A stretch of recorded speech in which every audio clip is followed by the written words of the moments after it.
Hey guys, how you doing? So today we're going to primarily talk about packs. Couple things before we get into that. One, I said at some point Wednesdays might be a problem for me to upload. Matter of fact, the Saturday's been a problem to upload because my computer was borked yesterday, so I had to fix it. But yeah, Wednesdays are definitely going to start being an issue for me. So it's just going to be during the week. It's free for all, whether I decide to stream or put a video up or whatever.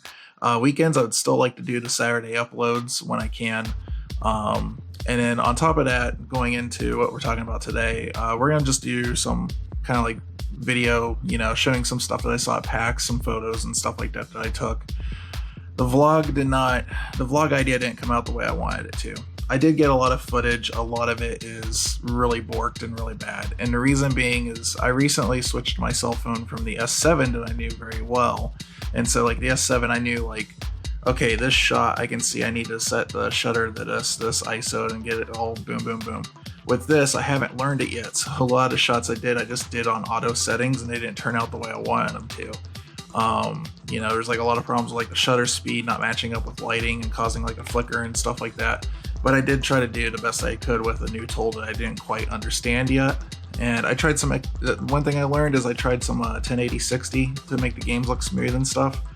And what I learned from that experience is when you have OIS image stabilization paired with electronic stabilization at 60 FPS, for some reason this camera does a weird flicker or stutter thing. I don't know what to call it, but it doesn't look good. Okay, so thanks to some of the appointments and stuff that I had this year, PAX was actually really quick for me. The thing I learned is I picked up Friday to go to a panel that I wanted to see, and I actually didn't end up seeing it. Instead, I walked around the hall. PAX was just a little bit too crowded in the morning. There's some problems with will call and stuff. So I'm kind of glad I didn't make it until like noon. I got there like noon or 1 o'clock. I had like a nice little ferry ride across, got some nice pictures and stuff of the cloud cover and all that. Walked into the city, ate some lunch, and then I went over and grabbed my badge and walked into PAX. What I basically did is I just did the top floor, 6th floor, checked some stuff out up there. I went and did the Yacht Club's game thing. So they had a couple things. They had Shovel Knight Showdown, which is sort of like Smash Brothers, and I believe this is going to be built into the regular Shovel Knight Treasure Trove pack. Then they had Shovel Knight Dig, which is basically kind of like SteamWorld Dig, but with a Shovel Knight IP. And then they have a game that they're publishing. It's not theirs, it's somebody else's, from what I understand, but they're helping publishing it, and they were showing it off. It's Cyber Shadow, and I was excited for this because I'm a big Ninja Gaiden fan. It played really well. It didn't come off to me quite as quick as a Ninja Gaiden game, but it was sort of like Ninja Gaiden with Shinobi kind of mixed together, like a half and half in between kind of thing like that. I really enjoyed that game. Then I went over to .emu, I think that's how you say it, and I played some Windjammers 2, and that's pretty much the only thing I was interested in over there. So I walked around a little bit, checked some things out. They did have the Playdate on hand. I did eventually end up playing the Playdate on Sunday, so I'll just go ahead and tell you here now so I remember. The Playdate was cool. The little crank thing is a neat idea, but I don't know if I would spend $150 on it. It is well made. I will tell you that. It's smaller than I thought it would be. It's actually like kind of sort of credit card sized, a little bit thicker, but like around about that same size. The screen looked really good on it for it being just black and white. And the game that they were showing off had a really cool idea. So basically you're making the world and even the story in some cases move along. So like there'll be parts up like where the story's like being told, and you're like moving the crank. If you move the crank or stopped it or moved it backwards, it actually causes those scenes to go forward and back, like you're moving like film and like a camera reel or something like that. So it was pretty cool. And then in the last video, I went down and I tried a couple games that stuck out to me. I played Fold Apart, which is a new kind of like take on like the puzzle like story genre, I guess you would call it. I really like those games. I really liked Gardens in Between. But this was really cool, and I can't wait to see this coming out. Apparently, it's coming out on Switch now. They switched their development over from PS4 to Switch because so many people was asking for it for Switch. So I guess Switch is getting that out first, along with like PC and stuff. The other thing that was really cool was Creature in the Well. Now, Creature in the Well was really neat to me because it's basically what they call a pin brawler. So it's mechanics of a brawler slash mechanics of a pinball game. To me, I'm about halfway through it right now, or almost halfway through it on my Switch. It came out recently since I've been to PAX, and it kind of comes off more in some ways like Zelda dungeon solving with pinball mechanics, if that makes any sense. I wouldn't really call it a brawler as much. A brawler to me is something like Streets of Rage or something. This is overhead, you're solving puzzles using pinball mechanics. It seems much more like that. And then I went down to the Nintendo booth, which is the thing I was most curious. I did see a couple other cool things along the way. They had Monster Hunter, like the Iceborne or Icebound, whatever that expansion's called, like the big dragon there. That was really freaking cool to see. And then I got to go down to the Nintendo booth and see how it was laid out. Nintendo's booth was by far laid out the best out of anybody else there of the bigger booths. They actually had people standing with signs on these poles, and that they were like twirling them around and stuff, so it caught your attention. And you could see like this, they had each person at like the end of the line, so as people would fill in, they'd keep moving down towards the end of the line. So it'd be like, this is the end of the line for, and then they'd have like the games like listed, like what you were going to play in that area. So something that I've often noticed as I get older with the internet and been on social media for a long period of time is that people get certain opinions or draw conclusions on things based off of what the overall loudest crowd is saying on the internet. So I asked people some questions at the Nintendo booth that were coming by and saw it and stuff, and I should have recorded it, but I didn't. And some of the questions I was asking was, do you feel like the Switch after 2 years should have had a price drop already? And a lot of times I heard yes, is what I heard for that. And then I felt like another good question was, do you see yourself getting a Switch Lite? And considering, and I made sure to let them know, exactly, because a lot of people going into this, even though they may be big fans of Nintendo stuff and all that, don't know exactly like what they're getting for a Switch Lite as opposed to a Switch. So I made sure they knew. Now, one thing I will say for the Switch Lite, seeing it in person, the screen on that thing is amazing.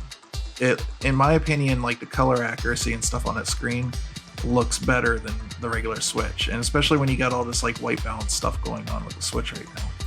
So I asked people, these questions. I wasn't trying to skew them any kind of way. I was just trying to make sure that they were informed. And I said, would you see yourself getting this or an OG, knowing the differences between the ones? And most of the time people said they would get the regular Switch. They're adults that work a job, and for $100 difference, they would rather have the features, even though they're probably going to play it in portable most of the time. They can get a case or something like that. That's mostly what I heard. I heard a few people say very, 100% that they would go for the Lite. They would not be interested in any other stuff. They would never be interested in putting it in their TV. The other general consensus I heard a lot during conversation was a lot of people were really disappointed that the thing could not dock to a TV, even if the dock was sold separately. And last thing that I heard quite a bit is people were disappointed in the price point. People really wanted it to be like $175 as opposed to $199. I think a lot of people felt with the features missing in the Switch Lite that it wasn't enough of a price cut that justified them getting a Lite over a Switch, a regular Switch. And so I'm sure like on YouTube, you're going to see a lot of people make videos about the Switch Lite, and they're going to be like, there's a place for this. It's very popular. It's not just for kids. But what I heard a lot of times is a lot of people, and I even heard a parent say, he has his own Switch. They have it hooked up to a TV, but he wants to play games on there, and he would consider this as a second Switch for his kids or something like that. I have a friend that is a parent to kids and even considered getting it for their kids. I kind of talked them out of it, seeing it's their first Switch. So anyways, it was interesting to talk with people, like real people, not just like, hearing like the echo chamber of the internet, and getting what people think of that system. And that was pretty much the general consensus, is like, it was, a lot of people thought it was for kids, specifically for kids because of the build quality and because, so, okay, so we're moving on to Sunday. Sunday was a really nice drive. I got some really awesome pictures on the drive. It was a really beautiful day.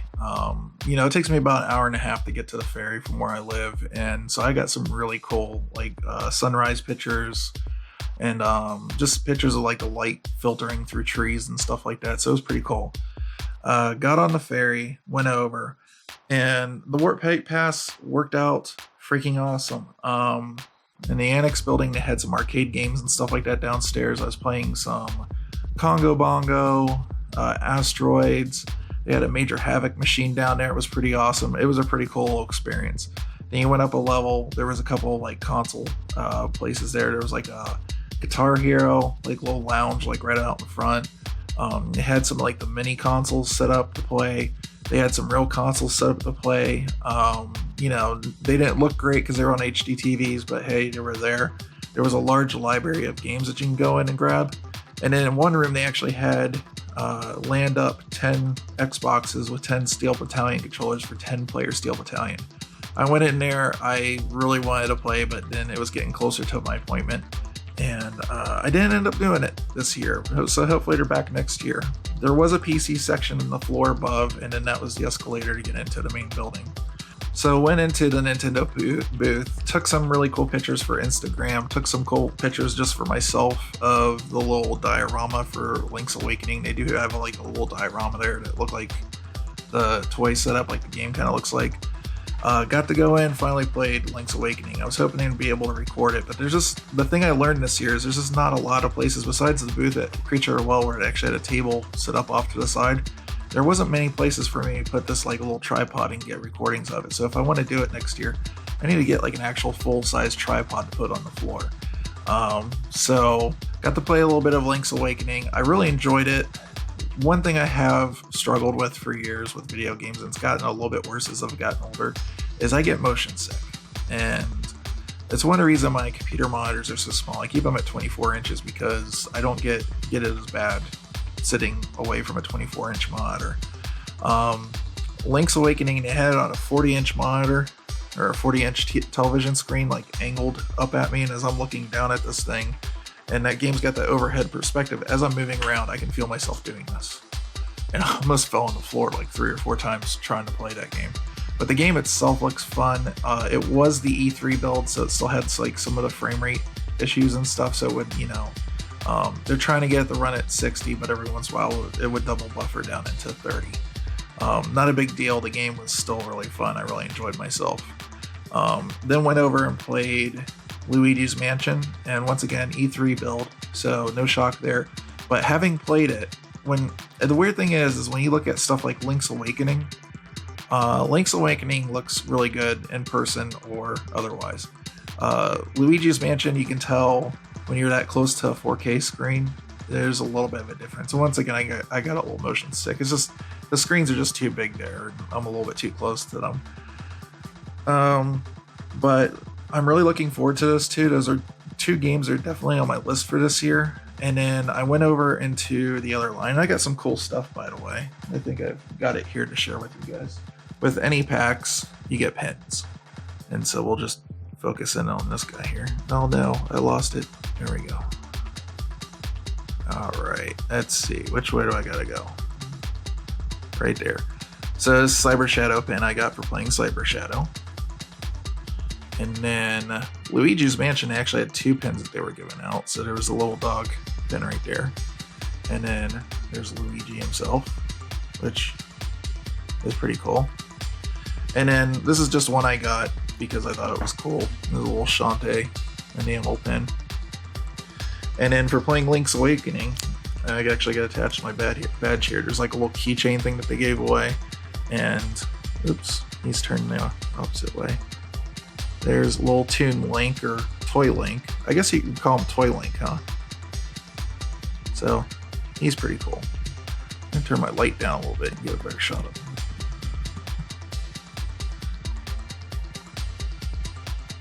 So, that was pretty cool little swag that Nintendo was giving out. So, I got to play Daemon X Machina, and I would show gameplay footage of it, but unfortunately it seems like they're taking everybody down on YouTube. So I'll just tell you that compared to like the first demo that they showed online, and there's a new demo you can download now, and it's pretty much the same thing that I played. The whole game seems faster, more snappy. The flight controls are fixed. It's not as sluggish as it was before. There's some post-processing effects that they add. The game looks a little bit sharper. It's got like a little bit more pop to it. The character animations are like way better on it. So I'm telling you, that game's gonna be fun. And then I checked out Witcher 3 on Switch, and I was really shocked. It looked really good. I got some footage here of it running on the Switch itself. They only had it in portable mode. I think that's one of those weird games where when you have it in docked mode, it's not going to look so great, but when you play it in portable, it's going to look awesome. So looking forward to that one. I'm probably going to ask for that one for Christmas or something like that. But yeah, Witcher 3 was really shockingly good to me. I couldn't believe how well it looked in portable mode. Then I went around, bought some extra stuff, and went to limited run booth, bought a couple games, went over to Pink Gorilla, got myself this guy right here. This is a Wonder Swan. So Wonder Swans are basically 16-bit Game Boys, or second. I guess you could almost like look at it as like a second run of Game Boy. Same guy that made the Game Boy, Gunpei Yokoi, made this for Bandai, and it was actually somewhat popular in Japan, and games are insanely cheap. I didn't find any games yet that I could play because I don't really speak a lot of Japanese, or read a lot of Japanese. But it's just a cool little thing, and it was pretty cheap.